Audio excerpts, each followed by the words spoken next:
Hello everyone, welcome to the Exia IAS academy. तो चलिए देखते हैं कौन से इम्पोर्टेंट न्यूज़ आर्टिकल हैं जो रेलेवेंट रहेंगे एग्ज़ाम पर्सपेक्टिव से। तो इस डिस्कशन में मैं आपको दो आर्टिकल अच्छी तरीके से बताने वाला हूं जो कि एग्ज़ाम के पर्सपेक्टिव से इम्पोर्टेंट रहेगा, प्री और मेंस दोनों ही पर्सपेक्टिव से। जो भी डिस्कशन होगी वो हॉलिस्टिक होगी, उसको हम डिफरेंट डायमेंशन से समझने की कोशिश करेंगे। बाकी इसमें एडमिशन का डिटेल्स है, आप इसको देख सकते हैं। जो कोर्स का हाईलाइट है मेंशन किया गया है, प्लस कॉन्टैक्ट नंबर भी है।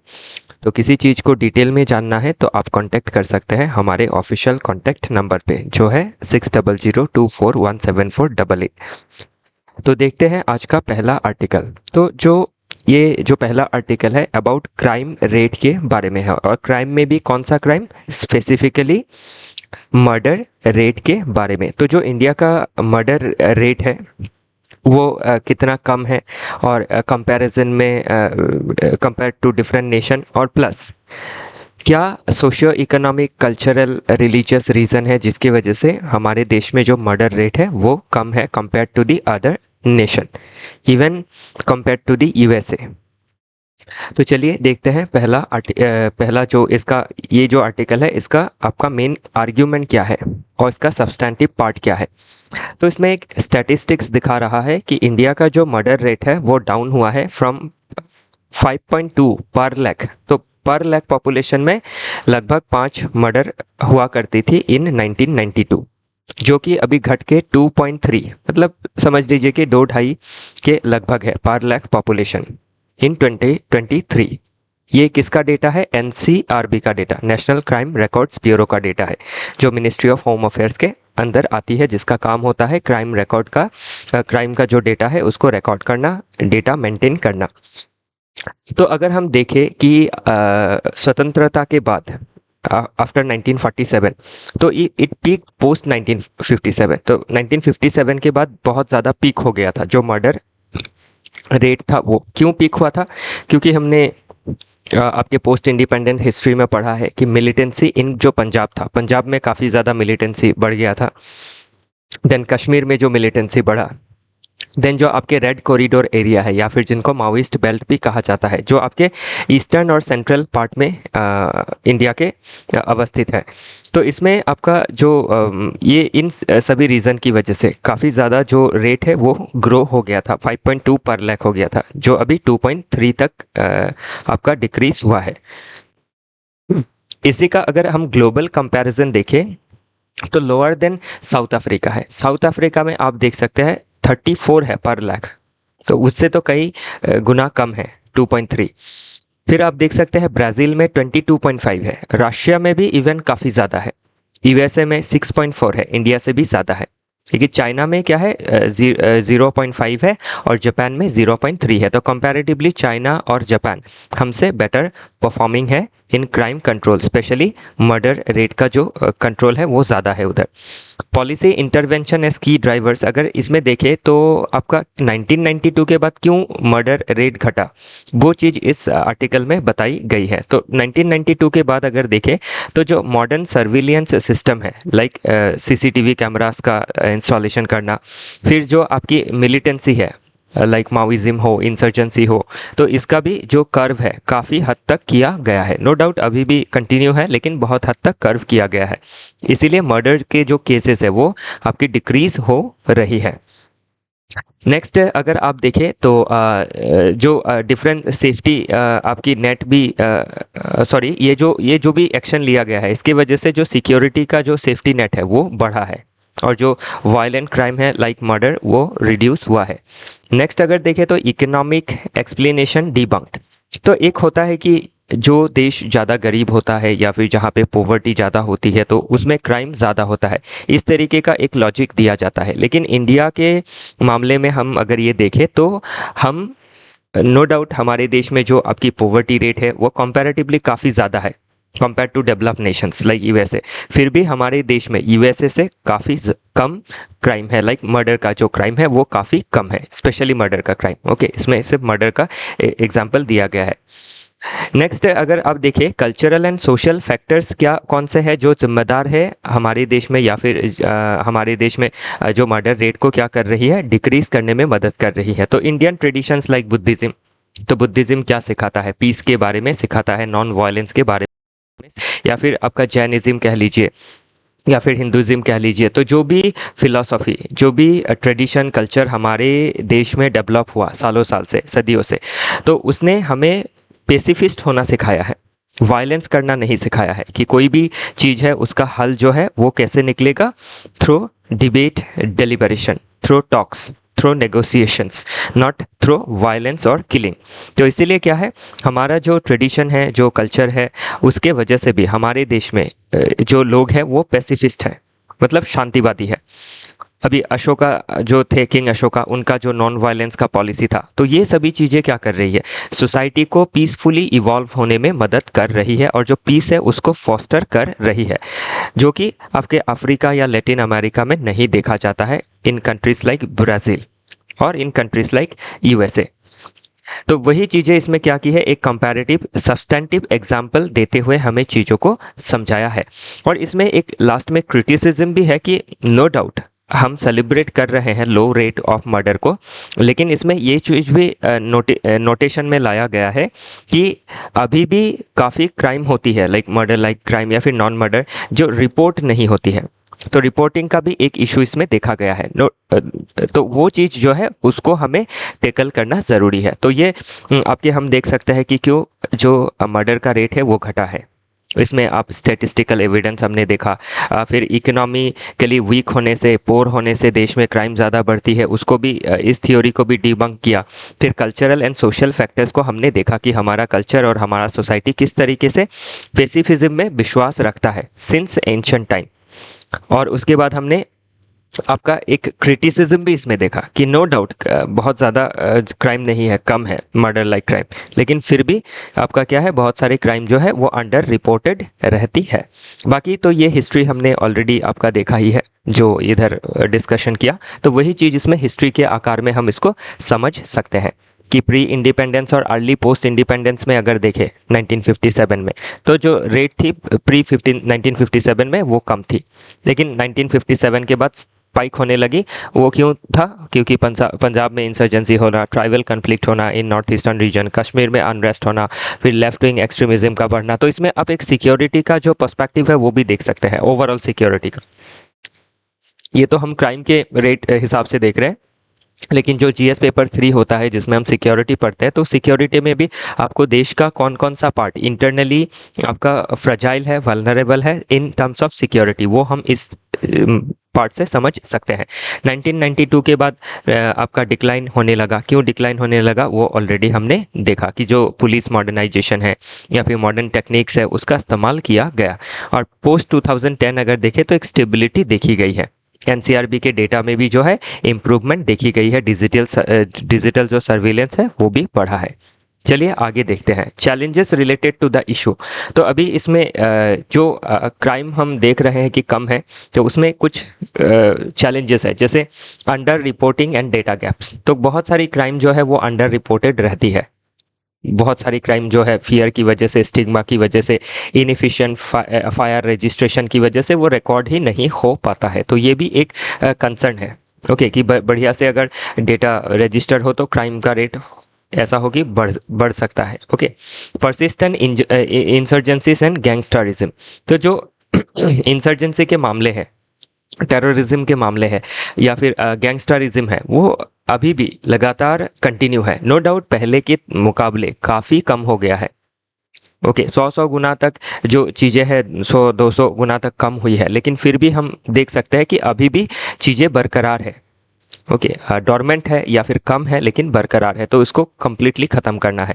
फिर सोशियो इकोनॉमिक डिसपैरिटी जो है, तो अभी हमने ये देखा कि सोशियो इकोनॉमिक डिसपैरिटी की वजह से मर्डर नहीं हो रहा है हमारे देश में, लेकिन इन फ्यूचर ये एक वल्नरेबिलिटी को दर्शाता है कि इन फ्यूचर हो सकता है। तो पॉवर्टी, अनएम्प्लॉयमेंट, इनइक्वालिटी, तो ये इन फ्यूचर में क्राइम को फ्यूल कर सकती है अगर इसको समय रहते ही एड्रेस नहीं किया गया।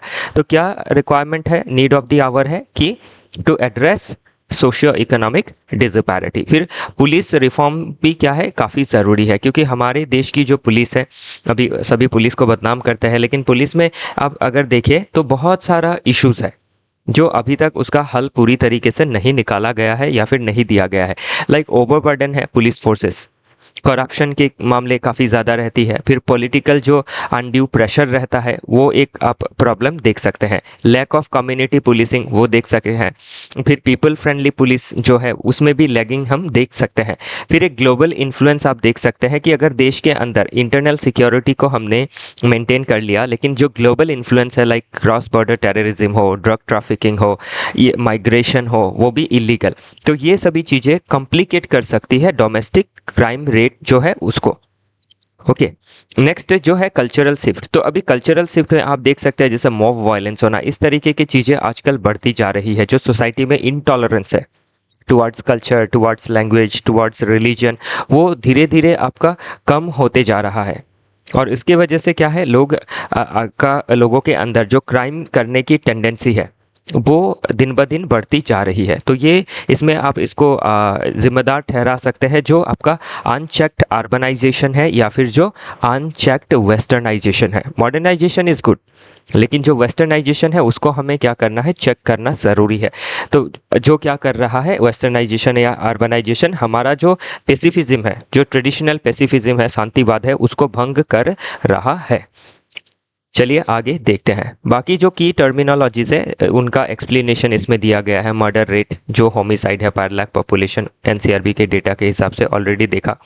फिर जो मिलिटेंसी है, माओइस्ट इंसर्जेंसी है, वो भी हमने देखा कि जो माओ के आदर्श के द्वारा प्रेरित होके, स्पेशली जो आपके बंगाल में स्टार्ट हुआ था इन नक्सलवारी विलेज, तो उस विलेज में स्टार्ट हुआ था, इसीलिए इस आंदोलन का नाम, पहले तो ये एक आपका मैंने थोड़ा बहुत वायलेंट आपका रिबिलियन था, लेकिन बाद में ये कम्प्लीटली आर्म रिबिलियन में तब्दील हो गया, जो स्टेट को, जो कॉन्स्टिट्यूशन को चैलेंज करता है। ओके, नेक्स्ट सेफ्टी नेट में हम ये देख सकते हैं, एक मेटाफॉर है कि पुलिस इंफ्रास्ट्रक्चर एसेट्रा का बढ़ना, जिससे क्या है, सिक्योरिटी का जो सेफ्टी नेट है वो बढ़ेगा। पेवमेंट के हॉकर्स का इसमें एग्जाम्पल दिया गया था कि जो हमारे पेवमेंट में हॉकर्स जो रहते हैं, स्ट्रीट वेंडर्स जो रहते हैं, वो आपके चीज़ों को सेल, दिन में दुकानदारी करते हैं और रात को बंद करके दुकान को स्ट्रीट के आसपास ही कहीं सो जाते हैं, वो पेवमेंट में ही सो जाते हैं। उसके बाद भी वो सेफ़ है, उनका कोई आपका कत्ल नहीं होता है या फिर उनसे लूट मार नहीं होती है। तो इससे आप देख सकते हैं कि हमारे देश का जो सिक्योरिटी सिस्टम है कल्चर की वजह से कितना ज़्यादा अच्छा है। नहीं तो आप ब्राज़ील जैसे देशों में आप ऐसे स्ट्रीट में खुले आप नहीं सो सकते हैं, आपको कोई भी लूट के जा सकता है। फिर गैंगस्टरिज्म क्या है, तो ये एक ऑर्गेनाइज क्राइम है। तो ध्यान रखिएगा, इंटरनल सिक्योरिटी में ऑर्गेनाइज क्राइम करके आपका सिलेबस में मेंशन ही किया गया है। तो ऑर्गेनाइज तरीके से जब क्राइम की जाती है, जैसे आपका साइबर क्राइम हो या फिर आपका जो ड्रग ट्रैफिकिंग हो, तो इसको बड़ी बड़ी मतलब आसानी से कर लेते हैं। क्यों? बिकॉज ये काफ़ी ऑर्गेनाइज होता है। तो ऑर्गेनाइज क्राइम का मेन मकसद क्या होता है, ताकि शॉर्टकट मनी को अर्न की जा सके। ओके, तो वही चीज़ें इसमें प्लंडर वर्सेस प्रोटेक्शन रैकेट। तो प्लंडर क्या है, जो लूट मार करता है, उसके अभी ध्यान रखिएगा कि ये जो प्रोटेक्शन रैकेट है, इसमें अभी जो प्लंडर करते हैं, जो लूट मार करते हैं, जिसका मकसद यही होता है कि लूट मार करके लोगों को कत्लेआम करके उनका जो सामान है वो ले जाया जाए। तो इनके अगेंस्ट क्या है, अभी प्रोटेक्शन रैकेट आ गई है। तो ये भी क्या करते हैं, एक्सटॉर्शन करते हैं, पैसा लेते हैं, लेकिन ये जो जिससे पैसा लेते हैं, एक्सटॉर्ट करते हैं, जिसको उसको ख़त्म नहीं कर देते जान से, उनको सेफ्टी प्रोवाइड करते हैं कि हमें मनी दो, हम तुम्हें सेफ्टी देंगे। तो ये प्लंडर भी इलीगल है, प्रोटेक्शन रैकेट भी इलीगल है, लेकिन प्रोटेक्शन रैकेट क्या नहीं करता है, आपका मर्डर नहीं करता है। ये जो दुकानदार है या फिर जो आपके गरीब है, जो रास्ते में बिजनेस करते हैं, तो उनको क्या करता है, प्रोटेक्शन देता है। इवन जो रिच पर्सन है उनको भी प्रोटेक्शन देता है कि आपको बस आप जो एक्सटॉर्शन का मनी है वो दे दीजिए। तो ये सेफ्टी प्रोवाइड करते हैं एक तरीके से। तो इसमें आप देख सकते हैं कि स्टेट जो है वो फेल कर रहा है, कि स्टेट सेफ्टी का वैकम क्रिएट होने की वजह से प्रोटेक्शन जो रैकेट्स है वो डेवलप हो रही है। फिर एनसीआरबी का अब जो है, ये नेशनल क्राइम रिकॉर्ड्स ब्यूरो, तो ये एक एजेंसी है जो क्राइम के जो रिकॉर्ड है उसको मेंटेन करती है under ministry of home affairs. Next है, इसमें ध्यान रखिए, तो लॉजिकल एंड फिलोसॉफिकल बेसिस जो दिया गया है, तो इसमें स्पेशली जो आपके हॉब्स थे, थॉमस हॉब्स, जो सोशल कॉन्ट्रैक्ट थियोरिस्ट है, तो उन्होंने अपने जो लेवियाथान का कॉन्सेप्ट दिया था कि जो स्टेट है उसको आपके सी मॉन्स्टर की होना चाहिए, की तरह होना चाहिए, मतलब बहुत ज़्यादा पावरफुल। जब स्टेट बहुत ज़्यादा पावरफुल होगा तो ही स्टेट क्या कर सकता है, लोगों को कंट्रोल कर सकता है और सभी का राइट्स को प्रोटेक्ट कर सकता है। तो इसीलिए थॉमस हॉब्स ने क्या कहा था कि जब लोग जो थे, जो पीपल थे, जब स्टेट बनने से पहले पीपल थे, वो उनका जो स्वभाव था वो काफ़ी क्रूएल था, बहुत नेस्टी थे, वो बहुत ही ब्रूटिश थे और war of all against all था। तो इसीलिए स्टेट का सर्ज हुआ और स्टेट जो है वो लेवियाथान होना चाहिए, मतलब पावरफुल स्टेट होना चाहिए। State can control anyone so that people can enjoy liberty. तो हम कहते हैं ना कि लोगों के लाइफ में रेस्ट्रिक्शंस नहीं होनी चाहिए तभी लोग लिबर्टी इस्तेमाल कर सकते हैं, वो पूरी तरीके से सही नहीं है। लोगों के लाइफ में रेगुलेशन लाने के लिए स्टेट का होना काफ़ी ज़रूरी है।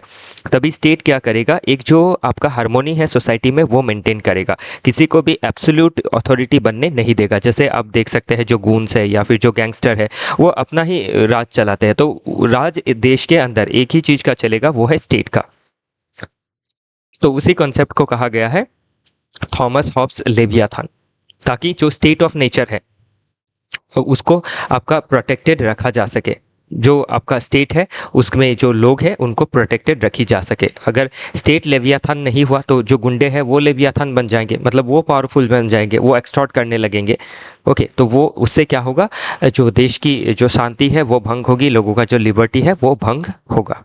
ओके, तो चलिए आगे। बाकी आप यूटिलिटेरियन पर्सपेक्टिव से भी देख सकते हैं कि गवर्नमेंट जो है उनको मैक्सिमम लोगों का सेफ्टी सिक्योरिटी इंश्योर करने में ध्यान देना चाहिए। बाकी डियोंटोलॉजिकल पर्सपेक्टिव से देखें तो ये स्टेट का दायित्व है कि वो सिटीजन्स को प्रोटेक्ट करे, right of the citizens. Okay, उनकी सेफ्टी का प्रोटेक्शन जिम्मेदारी जो है वो स्टेट का है। डायमेंशन में बाकी जो भी चीज़ें अभी हमने देखी, सोशल डायमेंशंस में देखे तो आपके जो वीक लोग हैं उनके ऊपर बहुत ज़्यादा क्राइम होता है, लाइक डाउरी डेथ हो, या फिर दलित के ऊपर जो एक्सटॉर्शंस होती है, जो आपकी टॉर्चर्स होती है, एट्रोसिटीज़ होती है, मर्डर भी हो जाता है। तो ये हम सोशल पर्सपेक्टिव से देख सकते हैं। पॉलिटिकल पर्सपेक्टिव से अगर देखें तो इस तरीके का जो क्राइम बढ़ना है उसका क्या सिग्नल करता है कि जो फेलियर स्टेट है वो फेल कर रहा है। ओके, नेक्स्ट अगर लीगल पर्सपेक्टिव से अगर हम देखें तो जो भी ये आपके हमारे लॉ है, इंडियन पिनल कोड है या फिर कोर्ट सिस्टम है, इनको और रोबस्ट तरीके से काम करना चाहिए ताकि जो गिल्टी है और जो पुलिस है हमारी वो भी लीगल सिस्टम में इतनी अच्छी तरीके से काम करे कि चार्जशीट बना के उनको कोर्ट में किसी तरीके से बरी ना होने दिया जाए। तो वो चीज़ें हम इसमें देख सकते हैं। बाकी इस तरीके का जो भी एक्टिविटीज़ है वो काफ़ी अनएथिकल है। इंटरनेशनली अगर देखें तो इसमें आपका जो यूनाइटेड नेशन हो, वर्ल्ड बैंक हो, ये भी बहुत समय पे इस तरीके के जो क्राइम्स है उनमें अपनी चिंता जो है वो जताई है। और कंपैरेटिवली अगर हम देखें तो इंडिया का जो पोजीशन है वो बेटर है then the other nations. Okay, सभी नेशन के तुलना में नहीं, लेकिन बहुत सारे देशों की तुलना में। और अगर इस तरीके का क्राइम सोसाइटी में रहता है, लॉलेसनेस रहता है, तो उससे इकोनॉमी को नुकसान होता है, क्योंकि जब लॉलेसनेस रहेगा, मर्डर होते रहेगा, एक्सटॉर्शन होते रहेंगी, तो क्या है, जो इन्वेस्टर्स है वो इन्वेस्ट नहीं करना चाहेंगे और एक सिक्योरिटी का माहौल नहीं रहेगा। इवन जो नॉर्मल ट्रेड है, कॉमर्स है, वो भी आपकी हैम्पर होंगी।